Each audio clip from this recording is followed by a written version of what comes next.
There are questions your boss is legally not allowed to ask you, and yet they get asked in interviews, in one-on-one meetings, and in casual hallway conversations every single day.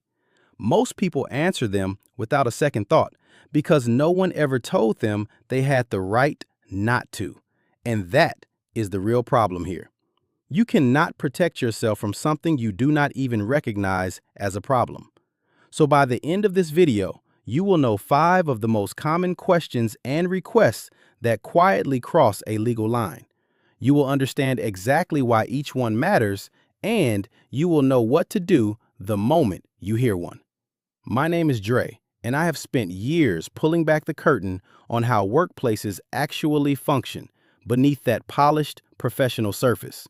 The rules that exist to protect you, and the ones a lot of employers are quietly hoping you never bother to learn. Before we go any further, one important note. I am not your lawyer, and this video is general information, not legal advice. Employment law shifts depending on your state, your industry, and the exact facts of your situation. So if you are dealing with something serious right now, please talk to an attorney who can look at the specific details of your case. With that out of the way, let us get into it. First up is anything about your age that goes beyond simply confirming you are legally old enough to do the job. An employer is allowed to ask whether you are over 18 or over 21 if the role involves something like serving alcohol. What they generally cannot do is push you for your exact age, your birth year, or the year you graduated from school, especially when it feels like they are quietly trying to work out whether you are too old or too young for the position. So why does this matter so much?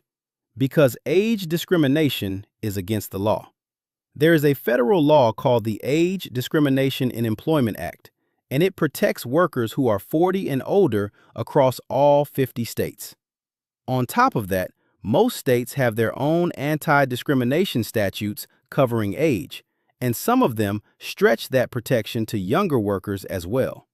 So when an interviewer asks how old you are, or slips in a comment like, "We really want someone with youthful energy," or "Are you sure you can keep up with a younger team?" treat that as a serious warning sign. They may be gathering information they can later use against you. The same logic applies to retirement. Your employer cannot back you into a corner with repeated questions about when you plan to retire, and they certainly cannot pressure you toward the exit because of your age. If you are getting persistent questions about how old you are that have nothing to do with whether you can actually do the work in front of you, your employer may be stepping over a legal line. Next, let us talk about questions that dig into your family life. As a general rule, your employer cannot ask whether you are married, whether you have children, or whether you are planning to have children in the future. Now, you might not hear it as a blunt question. You will often hear it dressed up as friendly small talk. So, are you planning on starting a family soon? Or, how exactly would you handle childcare with a demanding schedule like this one? That second question can sound perfectly practical on the surface, but if it is aimed mainly at women, or it singles out parents specifically, it becomes discriminatory very quickly. Questions like these usually trace back to outdated assumptions, the quiet belief that someone with young children, and women in particular, will be less committed or less available. Title VII of the Civil Rights Act, along with state-level anti-discrimination laws, protects you from discrimination based on sex, and that protection extends to pregnancy and to your status as a parent. And to be clear, this protects men too, because assumptions about who should be handling childcare cut in more than one direction. So if your boss is prying into whether you intend to have kids, or quietly assuming you are less dedicated because you have a toddler at home, that is a real problem. Their focus belongs on your qualifications and your ability to do the job, not on the shape of your household. The third one is your medical history, and this is where things get a little more nuanced, so stay with me. Before a job offer has been made, an employer generally cannot ask whether you have a disability, and they cannot go digging through your medical history or your health conditions. After a genuine offer is actually on the table, the rules loosen a little. At that stage, they are allowed to ask medical questions if the information genuinely relates to the job itself. There is also a separate situation worth understanding.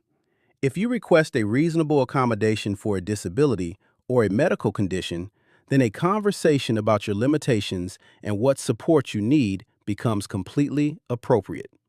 And in that case, your employer can even ask for documentation that backs up the accommodation you are requesting. But none of that gives an interviewer the right to ask, "Do you have any health conditions we should know about?" Or, "Have you ever filed a workers' compensation claim?" Those questions are simply off limits. The Americans with Disabilities Act, together with state-specific laws, protects you from discrimination based on disability. An employer is allowed to ask whether you can perform the essential functions of the job, with or without a reasonable accommodation. What they are not allowed to do is launch a broad fishing expedition into your overall health. So if you find yourself being asked about your medical history in a way that has nothing to do with the actual tasks of the role, and especially if it happens before any offer exists, treat that as a major red flag. Fourth on the list is your religious beliefs. Your faith is deeply personal, and your employer generally has no business asking about it. They cannot ask which religion you practice, how often you attend services, or which religious holidays you observe. The one clear exception is when you yourself bring it up as a request. If you need a particular day off for a religious observance or a schedule adjustment so you can attend services, you are completely free to raise that as a request for religious accommodation, and your employer can then have a reasonable, good faith conversation with you about it. What they cannot do is go probing into your beliefs on their own initiative, and they absolutely cannot make employment decisions based on whatever they happen to find out. Once again, Title VII and state laws protect you against religious discrimination, and that protection covers far more than just hiring and firing. It also covers harassment and the creation of a hostile work environment built around religion. So if your boss is making pointed comments about your faith, or about a particular religion in general, or pressuring you to take part in or stay away from religious activities, that is a serious issue, not just an awkward personality quirk you are expected to tolerate. The fifth one is not a question at all. It is a request, and it is so common that most people never even register it as illegal. I am talking about being expected to work off the clock, or being denied overtime that you have genuinely earned. If you are an hourly, non-exempt employee, both federal and state law require that you be paid for every single minute you actually work. And here is the part employers are counting on you not to know. That includes any work your employer, in the legal language, suffers or permits. In plain terms, if they know or they reasonably should know that you are working, they have to pay you for that time, even if they never explicitly told you to do it. So where does this quietly fall apart? It usually starts with work performed before or after your shift.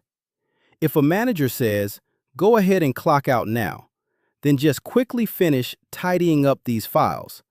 That time spent after you clocked out is still work, and it still has to be paid. If you are expected to arrive 15 minutes early to set up your station before your shift officially begins, those 15 minutes are paid, compensable time as well. Then there are meal breaks. If you get a 30-minute unpaid lunch, but your manager expects you to answer phones or handle tasks during it, you are effectively working and you should be paid for that time. For a break to legitimately count as unpaid, you generally have to be completely relieved of all of your duties. After that, comes the pressure to simply pitch in. Phrases like, "We all just stay a little late to get things done," or an unspoken expectation that you will finish your reports at home without ever logging those hours, can absolutely cross into illegal territory. And then there's overtime itself. Non-exempt employees are entitled to overtime pay for every hour worked beyond 40 in a single work week. Employers try to dodge this in a handful of fairly predictable ways. One is misclassifying employees as exempt when they do not actually meet the strict legal duties test that an exemption requires. Another is averaging your hours across 2 separate weeks so that one heavy week never technically shows any overtime, which is not allowed for non-exempt workers. And the simplest tactic of all is just refusing to pay it, or flatly telling employees that the company does not do overtime. The Fair Labor Standards Act and state wage laws are very protective here. Your employer cannot ask you to waive your right to be paid for all of the hours you have worked, and they cannot ask you to give up overtime that you are legally owed. So if you are an hourly worker and your boss wants you doing tasks before you clock in, after you clock out, or straight through your unpaid breaks, understand that this is a clear sign of wage theft, and it is exactly the kind of thing worth paying close attention to. So what should you actually do if your boss asks you one of these illegal questions or makes one of these illegal requests? The single most important habit you can build is this: document everything. Write down what was said, when it happened, and who else was present in the room at the time. If any part of it ever lands in writing, an email, a text, a memo, save a copy somewhere your employer cannot reach or delete. In the moment itself, you are also allowed to redirect the conversation. If an interviewer asks whether you are planning to have children, you can calmly steer it back with something like, "I am fully able to meet the demands of this role, and I would love to talk more about that." You do not have to be confrontational about it. You just have to be aware. That awareness, combined with a clear and consistent record, is what genuinely protects you if you ever decide to take action later. Because a careful paper trail is far harder to dismiss than a fading memory of a conversation. So now you know 5 things your boss simply cannot ask you, even though plenty of them still do it every single day, often counting on the fact that you will not recognize what is happening. Knowing exactly where that line sits is what changes the entire conversation, because the moment you can name what is going on, you stop being an easy target. If this video was useful to you, do me a quick favor and subscribe to the channel, because I break down the real rules of work, your rights, and the leverage you actually have in videos exactly like this one, every single week. And I would genuinely hate for you to miss the next one.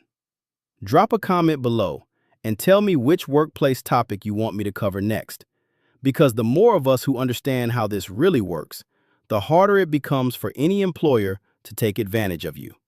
I will see you in the next one.